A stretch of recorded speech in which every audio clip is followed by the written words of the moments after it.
Ok, Sabrina? Ok, presidente. Eu declaro aberta a presente sessão, 14ª sessão ordinária do Conselho Superior da Magistratura do Tribunal de Justiça do Estado de Goiás. Reitero uma boa tarde a todos os eminentes componentes desse colegiado, a todos e a todas, eminentes componentes desse colegiado, a nossa secretária Sabrina, aos advogados e partes que estejam nos acompanhando. Inicialmente, eu coloco em votação a ata da sessão anterior. Se não tiver nenhuma objeção, será considerada aprovada. Eu verifico, em relação aos processos da pauta, colegas, temos 5 na pauta do dia, 1 na pauta diária. Os eminentes relatores têm alguma observação a fazer sobre o respectivo recurso da relatoria ou não, colegas? Não tem, né? Então, vamos ao julgamento. A ordem aqui de inscrição é essa que você nos passou, né, Sabrina? O Sim, número... presidente, presidente, eu encaminhei para o senhor, porque o doutor Diogo, quem vai falar no processo das MEG, é o doutor Arthur Bahia. Ah, certo. Só essa alteração em relação Essa aqui. alteração. O número 1 da pauta diária, página 1, número 1, recurso administrativo, Sérgio Silva Vieira, recorrente, advogado, doutora Rúbia de Silva, que está inscrita aqui. Está presente, doutora Rúbia? Boa tarde, doutora Rúbia. Boa tarde, doutora Rúbia. Doutora Rúbia não se encontra presente. Vamos dar sequência aqui, talvez aconteça alguma coisa, e depois ela entra. Número 2, página de processo 3, página 2, pela ordem de inscrição. Recurso administrativo, as MEG, recorrido ao ato da presidência do tribunal, relatoria da eminente desembargadora Lília Mônica de Castro Borges, que está inscrita aqui o doutor Arthur Bahia. Está presente, doutor Arthur? Boa tarde. Boa tarde, presidente. Eu vou falar desde já a eminente relatora desembargadora Lília Mônica. Com a palavra, desembargadora Lília Mônica. Presidente,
Coimbra. Está presente? Boa tarde, doutor Arthur. Está presente?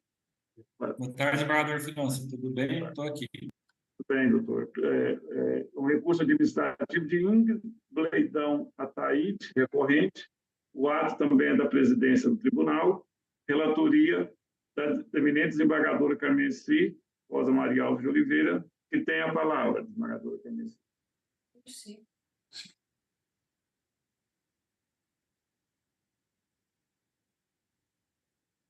É o 5, né? Esse é o 5 da pauta, né? Isso, é o número 5, parte 2. Como o relatório já está disponibilizado, eu acredito que poderia ser passada a palavra para o doutor Arthur já direto, né? Sim, certo. Então, vamos lá. O relatório disponibilizado aos colegas já, então, eu passo a palavra ao doutor advogado, doutor Arthur Coimbra, Calixto. Com a palavra, doutor Arthur, vai falar em nome da recorrente. Doutor Arthur, Boa tarde, excelências. Boa tarde, obrigado, desembargador França. Uma honra, um prazer estar voltando a fazer uma sessão com Vossa Excelência, com os demais colegas de banco, que eu cumprimento na vossa figura, presidente. A Sabrina também, faz um tempo bom que eu não ia. Excelências, eu estou aqui mais uma vez para defender a situação de uma servidora. Nesse caso específico, desembargadores, eu vou me ater àqueles pontos que eu considero fundamentais para uma análise correta e na abrangência correta do que está sendo discutido aqui. É uma servidora, o assunto principal é uma suposta acumulação não lícita de cargos públicos. Ela é professora de carreira desde 2019 e em 2022 assumiu um cargo de analista da área de apoio aí do TJGO. Quais são as particularidades que nos permitem dizer que, nesse caso em específico, ela teria o direito, sim, da acumulação? O primeiro ponto, excelências, reside no fato de que ela fez 2 consultas expressas à administração do TJ, via da AS, da RH, antes dela entrar em exercício no TJ. No mês 5 e no mês 7, ela entrou, de 2022, ela entrou em exercício em 10 de 2022. Nessas 2 consultas que foram feitas de maneira expressa e adequada, ela recebeu a informação da administração do TJ que eram cumuláveis os cargos. Então, no primeiro momento, ela já entrou na administração, já entrou no cargo dela atual, porque ela confiou em uma análise que ela fez anterior a essa entrada. Tanto é verdade que, além de estar provado aí nos autos, com as documentações que foram juntadas, a servidora, no caso a Ingrid, ela preencheu as fichas e os documentos que são exigíveis quando a acumulação de cargo, e, hora alguma, ela omitiu esse fato. Tanto é que ela estava plenamente segura de que estava plenamente juridicamente amparada. Esse é o primeiro ponto, excelência, que eu acho que é digno de muita atenção. Inclusive, vossas excelências, na figura da presidência, eu não vou personificar no desembargador França, mas a gente sabe que ele foi decisivo mais uma vez, humanamente concederam um efeito suspensivo. Enquanto ela está respondendo para essa situação, ela permanece acumulando os 2 cargos. Esses 2 cargos, e é o segundo ponto muito relevante, sempre foram cumuláveis na questão do horário. Sempre a servidora não tem nada, nenhuma mácula na vida funcional dela que ateste que esses cargos não são cumuláveis na questão do horário, que é o principal requisito que a legislação, um dos principais que a legislação, que a Constituição coloca para cargos cumuláveis. Um cargo é de professora na SEDUC de Biologia, o outro analista na área de apoio. Seguindo, excelências, em cima ainda do que a gente acha que carrega acentuada a relação muito pessoal e que faz valer o caso dela como uma exceção à regra, aquele conceito de cargo técnico, além dele não estar pacificado, ele tem algumas vertentes, embora a majoritária seja, assim, a do parecer da doutora Cirlei, mas ele tem outras vertentes e outras interpretações. E um dos pontos que mais chama a atenção nessas outras interpretações é exatamente se ele é acumulável na questão do horário. Comprovamos isso claramente que é. Além de ser acumulável na questão do horário, essa servidora, inclusive, ela começou um mestrado já dentro da administração do TJ, já como servidora do TJ, e hoje em dia atua, faz um mestrado na UNB, na área de biologia, mas tem ali naquelas resoluções do tribunal pertinentes que falam sobre as áreas de interesse do tribunal, tem áreas do tribunal que poderiam servir, sim, para esse curso dela de formação original poder ser utilizado. A gente até citou no recurso administrativo alguns locais, algumas lotações possíveis que abarcariam bem a especialidade dela. E um terceiro ponto, Excelência, o recurso tá bem redigido nesse sentido, então realmente eu vou me ater aos detalhes, e já finalizando, um último detalhe que eu acho que é muito importante da gente deixar para a crivo e para a ciência dos senhores, é que ela, eu já falei da compatibilidade, já falei do efeito suspensivo, a questão do conceito do cargo técnico propriamente dito. Essa servidora, a Ingrid, ela não entrou na administração e já atuou, não. Ela foi treinada e está comprovado também no processo, ela teve que passar por um treinamento de 4 meses para ela poder passar a exercer essa função. E dentro dessa função que ela exerce hoje, ela faz impulsos processuais, análises processuais que não são próprios de um leigo, até porque mesmo o curso superior, que é uma exigência mínima do cargo, já é só 20% da população adulta brasileira que tem. Então já é um primeiro crivo. Dentro desse crivo ainda tem outro, esse treinamento de 4 meses que ela passou, para ela poder exercer o cargo, e as próprias funções dela atuais exercidas passam bastante daquela questão meramente burocrática, que limitaria. Então, Excelências, dentro do que foi apresentado e está comprovado todas essas situações no recurso administrativo, nesse sentido que a gente entende que, nesse caso em específico, ela poderia sim acumular os 2 cargos públicos, e a gente coloca a crivo de Vossas Excelências essa decisão, agradecendo aí a oportunidade e a paciência. Obrigado, doutor Arthur, pela participação e pela sustentação. Volta a palavra à eminente relatora, desembargadora Carmeci. Pois não, muito obrigada. Boa tarde, doutor Arthur.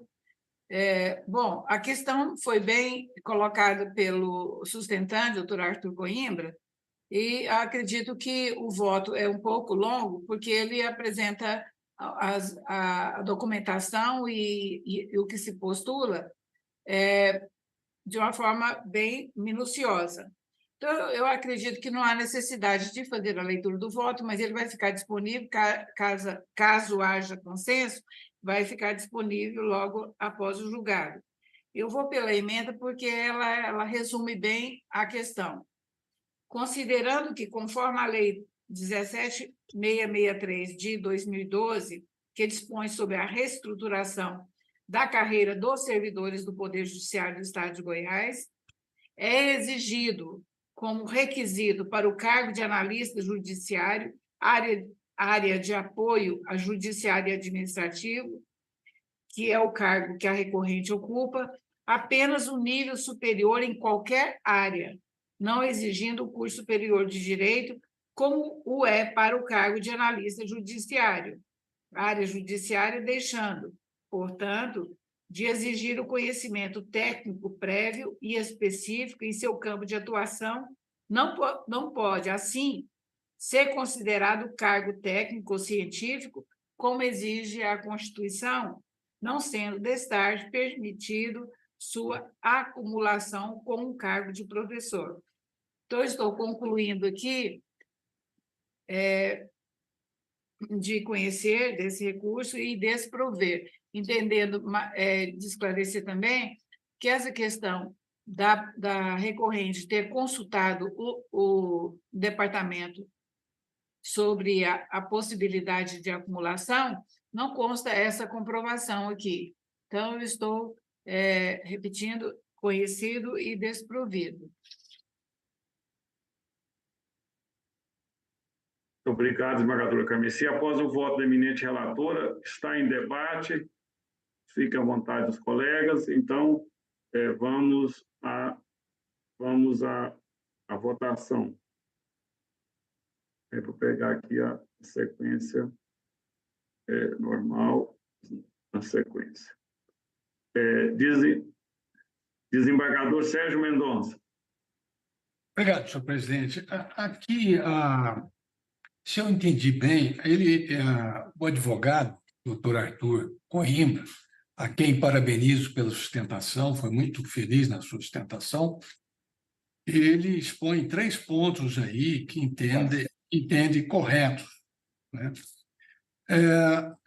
Quanto à questão do cargo técnico, eu fiquei numa dúvida, eu gostaria de indagar a relatora porque, se for o caso, se entender que o cargo é técnico, haveria, em tese, a possibilidade da acumulação, uma vez que não há incompatibilidade de horários. O advogado sustentou aí que a interessada fizera consulta à área técnica do tribunal e foi aconselhada que não haveria incompatibilidade. Eu pergunto à relatora, houve essa consulta ou não? E se haveria, sim, se ressai disso aí a natureza técnica do cargo? Desembargador Sérgio, conforme já adiantei, não consta comprovação sobre essas duas consultas no recurso administrativo. Nas teses apresentadas, consta essa afirmação, mas não consta a comprovação. Porque pode ter sido feita uma consulta verbal e que isso não foi comprovado aqui dentro dos autos. E a respeito de o cargo ele é criado por lei e ele não tem natureza técnica. Qualquer pessoa, qualquer formação poderia concorrer a este cargo pelo concurso e não consta que ele seja técnico ou científico. Certo. Aí a senhora fez até uma distinção aqui com o cargo de analista judiciário, né? Que Isso. esse exigiria conhecimento técnico. Bom, Exatamente. em razão disso, a princípio, embora também não... Oi? Embora também não tivesse visto nenhum precedente a respeito do tema, não é? Eu fico, então, por hora, com a conclusão de que o cargo não é técnico, né? E, portanto, não aplicar-se-ia aqui a disposição constitucional do artigo 37. Assim, eu voto com a relatora, senhor presidente. Pois não. Desembargador Lília Mônica. Com a relatora, presidente. Desembargador Vicente Lopes. Presidente, ainda que se comprovasse a consulta, a administração pública é regida pela autotutela, ela poderia revogar ou anular os atos administrativos contrários à lei. Então, se essa consulta for contrária à lei, não influiria em nada nesse julgamento. Eu acompanho a relatora pelos demais motivos. Pois não. Desembargador Silvânia. Com a relatora, senhor presidente. Desembargador Altair. Com a relatora, senhor presidente. Desembargador Leandro. Acompanhar a eminente relatora, senhor presidente. Desembargador Amaral. Também acompanho, senhor presidente. Então, por unanimidade, nos termos do voto da eminente relatora, recurso desprovido. Muito obrigado, doutor Arthur. Guardador França, eu quero agradecer. O senhor me dá a palavra, Vossa Excelência, só para uma consideração de ordem. A gente tem um efeito suspensivo em curso e eu pretendo recorrer para a Corte Especial. Desembargadora Carmessi, a gente está mantendo pelo menos o efeito suspensivo enquanto não esgota a via administrativa?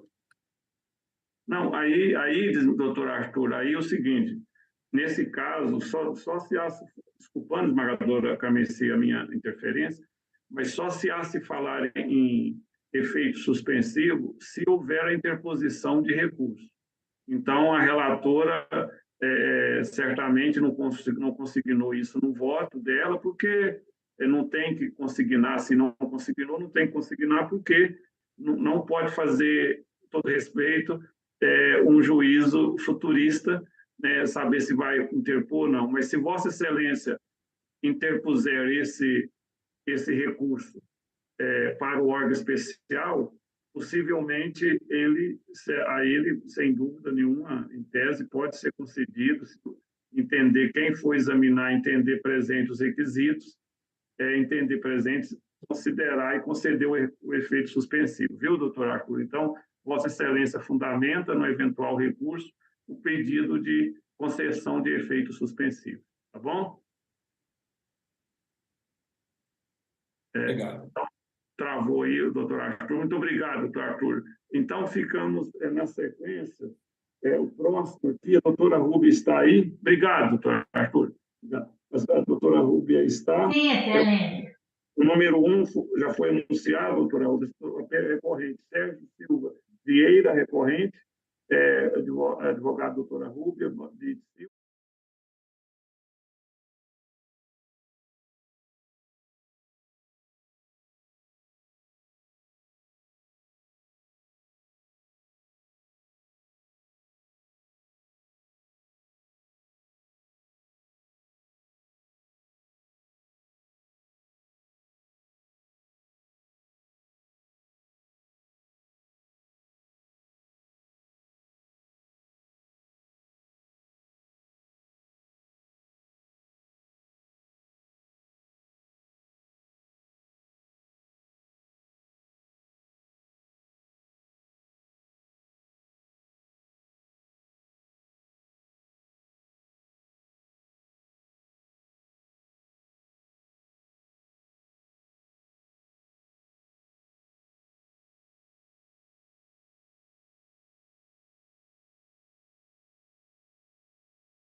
Então, tem mais uma. Presidente, não terminamos, não. Tem mais uma, que é o doutor Gustavo Faria Valadares.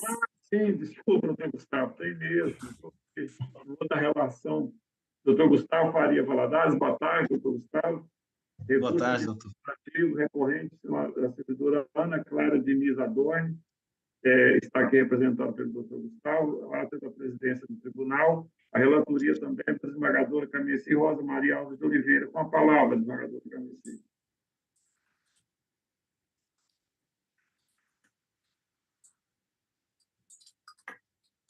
Desembargadora Cameci. Eu acredito que possa passar a palavra direto ao doutor Gustavo, porque o relatório já está disponibilizado. Obrigada. Pois não. Obrigado. Uma vez disponibilizado o relatório, com a palavra o doutor advogado da recorrente, doutor Gustavo Faria Valadares. Boa tarde. Boa tarde, desembargador presidente. Boa tarde, eminentes desembargadores, doutora relatora. Quero trazer um esclarecimento desse requerimento a fim de elucidar e colaborar com o julgamento.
Individual, portanto, uma espécie de segurado obrigatório.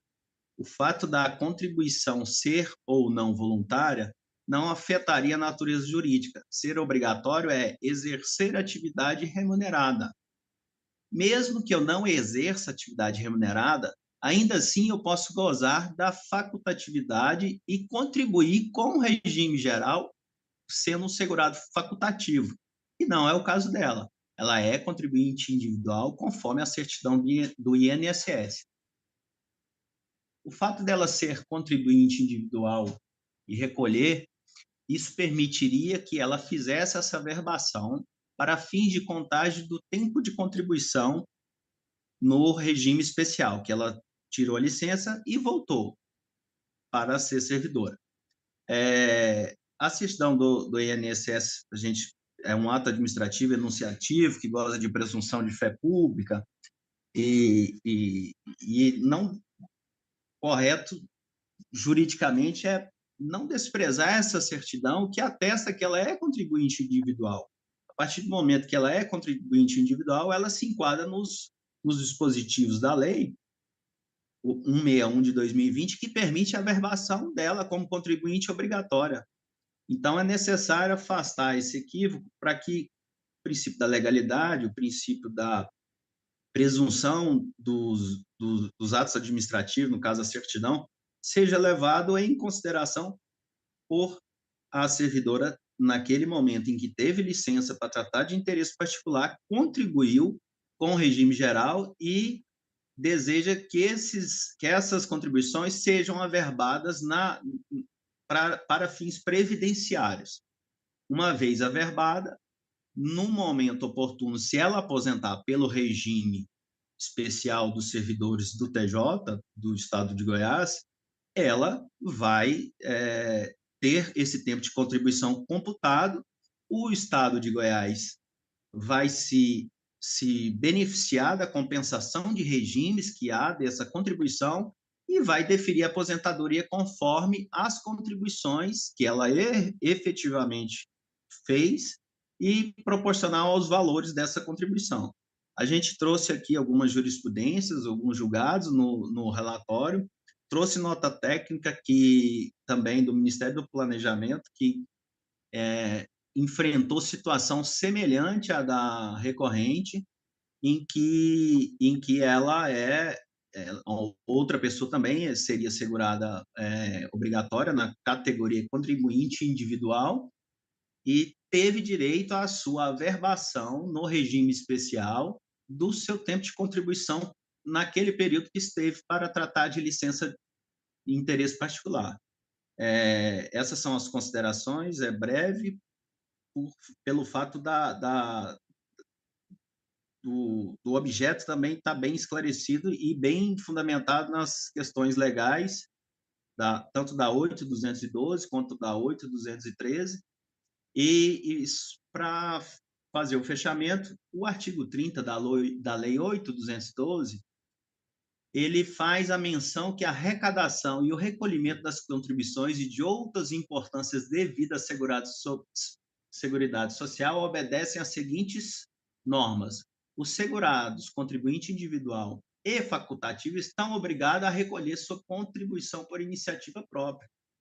Então, aqui há uma obrigatoriedade, apesar de ter dito que a contribuição ser voluntária, na lei está dizendo que ela é obrigatória, mas isso não importa para fins de definição de ser segurado obrigatório. O que define é o tipo, é a filiação. A filiação, exerceu atividade remunerada, tem que recolher. O fato de eu recolher ou não, aí é uma questão fiscal, uma questão arrecadatória. Se eu imponho para o Estado recolher, se eu ponho para o empregador recolher, se eu ponho para a pessoa propriamente recolher, isso é uma questão de política fiscal arrecadatória, facilitação, substituição tributária. Não é o caso aqui. Ela exerceu a atividade, foi considerada, fez o recolhimento, foi emitida a certidão, e aí a gente requer que seja feita a averbação desse tempo de contribuição. Ela exerceu, ela recolheu.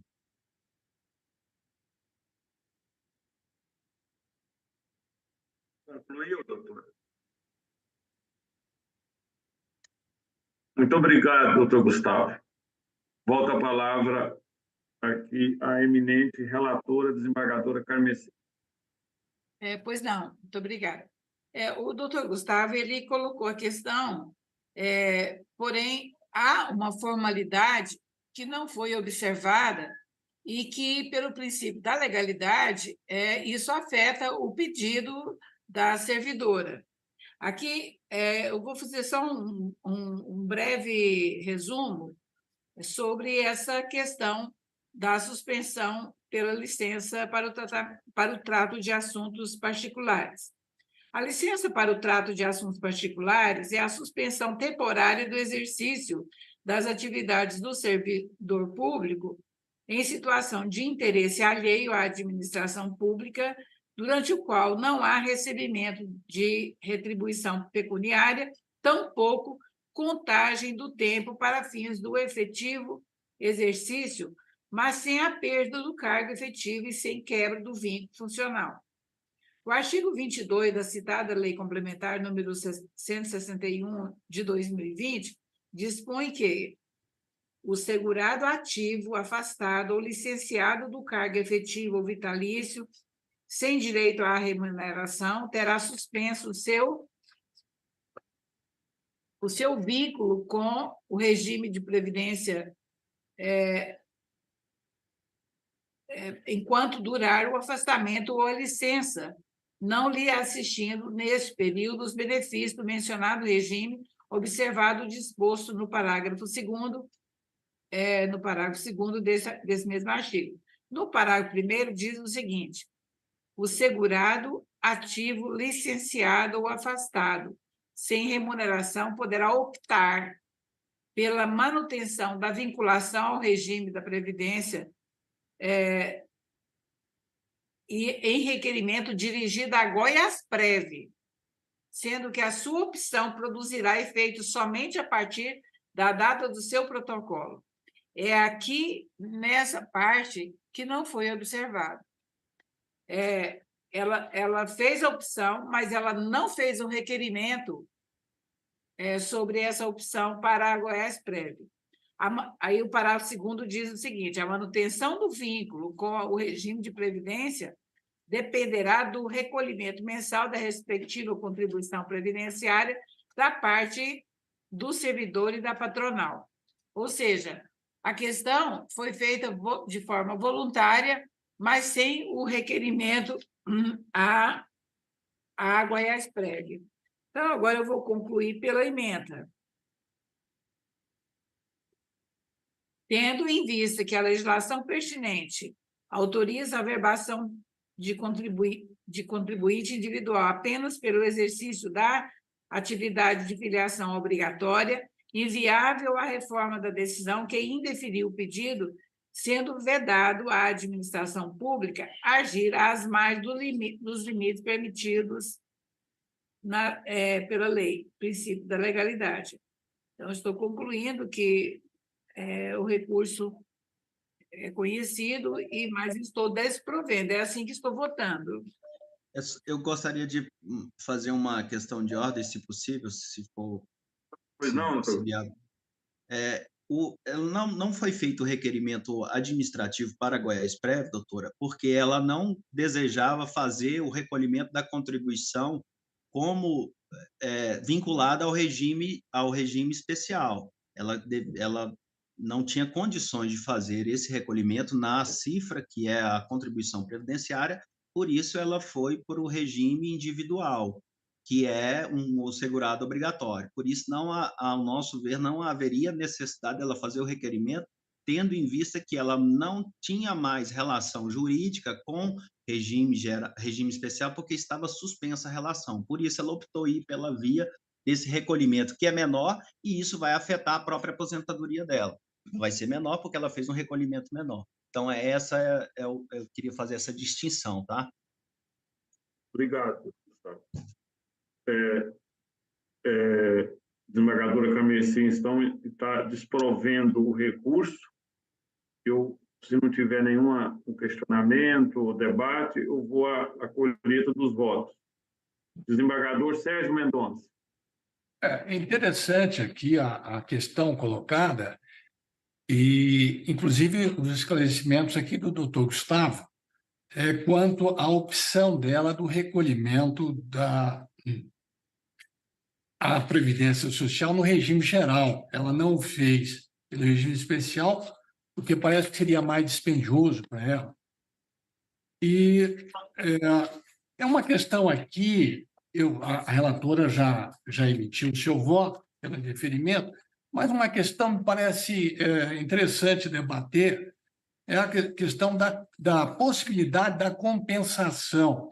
Não foi dito aqui no voto, mas eu só gostaria de indagar a relatora se isso teria alguma relevância, esse regime de compensação, porque parece que a lei prevê a compensação aí de regimes na lei previdenciária. Olha, desembargador Sérgio, eu não tenho essa informação sobre a compensação, mas posso, se houver necessidade, eu posso ficar com o vice para me inteirar. Pois não, doutor Sérgio. Bom, aí no caso é uma dúvida que a relatora me coloca. Eu entendo aí, seria interessante que a relatora concluísse, afinal, pela possibilidade ou não, não é? Porque o voto está no sentido de indeferir a pretensão. Não, mas, na verdade, não há pleito sobre essa compensação, não. Não, né? Não. Certo. Mas eu faço menção à compensação de regimes, que ela vai, se caso houver averbação, ela vai fazer vai ser compensada. Está no nosso material, que é a Lei 9766, a Lei Complementar, que realmente trata. Se ela for averbada, o Estado vai receber vai ser compensado, né? Vamos dizer assim, pelo regime geral. Então, para concluir aqui, de fato, parece-me que haveria a compensação, mas não altera aqui, naturalmente, o voto da relatora, e parece que está bem fundamentado, porque aqui são regimes diversos, né? Embora haja a possibilidade da compensação, mas não influi aqui no conteúdo do julgado. Então, por hora, eu entendo que acompanhar a relatora aqui no seu voto, não é? Deixando para que a parte aprofunde essa discussão numa outra oportunidade. É assim que eu voto, senhor presidente. Não. Desembargador Lília Mônica. Com a relatora, presidente. Desembargador Vicente Lopes. Com a relatora, presidente. Desembargador Silvânia. Mesmo voto. Desembargador Altair. Mesmo voto, senhor presidente. Desembargador Leandro. Acompanho a eminente relatora, senhor presidente. Desembargador Amaral. Também acompanho. Então, por unanimidade de votos, o colegiado, acolhendo o voto da eminente relatora, desproveu o recurso. Muito obrigado, doutor Gustavo. Dando sequência agora, terminamos as sustentações. O número 1 da pauta do dia, recorrente, é um recurso administrativo de Osélios Alves Borges, recorrente ao ata da presidência do Tribunal de Justiça, relatoria da eminente desembargadora Carmeci Rosa Maria Alves de Oliveira, que tem a palavra. Não tem sustentação, desembargadora Carmeci. Pois não, aqui é uma questão muito simples. A recorrente ela foi designada para fazer uma substituição no cargo de escrivã judiciária, lotada na escrivania da Vara Civil da Infância e Juventude e Juizado Especial Civil da Comarca de Minas Sul. O nomeado titular, o nomeado que é substituído, ele não tinha gratificação, e ela ficou, no período em que ele ficou afastado, ela ficou designada para ocupar, fazer essa substituição. E ela pleiteia a gratificação do cargo. Só que o cargo não tem a gratificação, ela está substituindo alguém que não tem a gratificação. Então, eu vou pela emenda. Pois não. Se o substituído não recebia a função comissionada, não há que se falar em pagamento desta em favor da substituta recorrente. Então, estou conhecendo e desprovendo, mantendo a decisão. Todos de acordo, colegas? De acordo. De acordo? De acordo. Então, desprovido nos termos do voto da eminente relatora esse recurso. Número 4, recurso administrativo de Rio Verde, recorrente Salma Dias da Silva, recorrido ao juiz de direito e diretor do foro daquela comarca. Relatoria do desembargador Vicente Lopes, que tem a palavra. Obrigado, presidente. Boa tarde, doutor Gustavo, que está aqui aguardando para esse julgamento.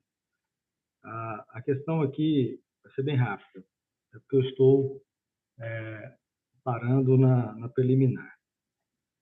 A senhora Salma, que é servidora lá de Rio Verde... Desembargador Vicente, só um minuto. Segredo de Justiça, né, presidente? Não, é só fazer... A Sabrina está fazendo uma observação aqui. O doutor Gustavo Henrique, o doutor Gustavo está presente? Boa tarde, doutor Gustavo, está acompanhando, sem sustentação, viu?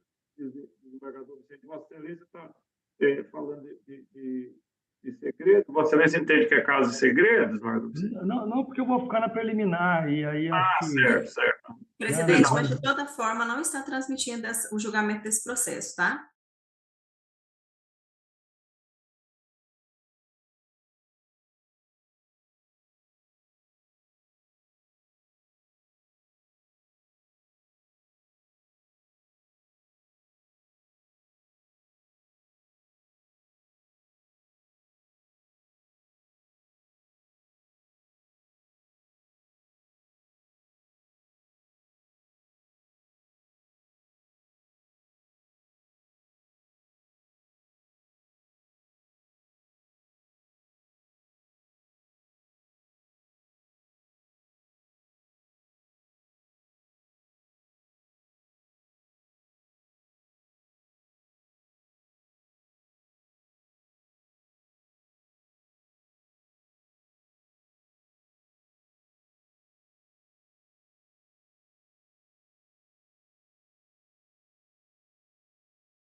Obrigado, viu, doutor, que está acompanhando, doutor Gustavo, Henrique, muito obrigado. Obrigado, presidente.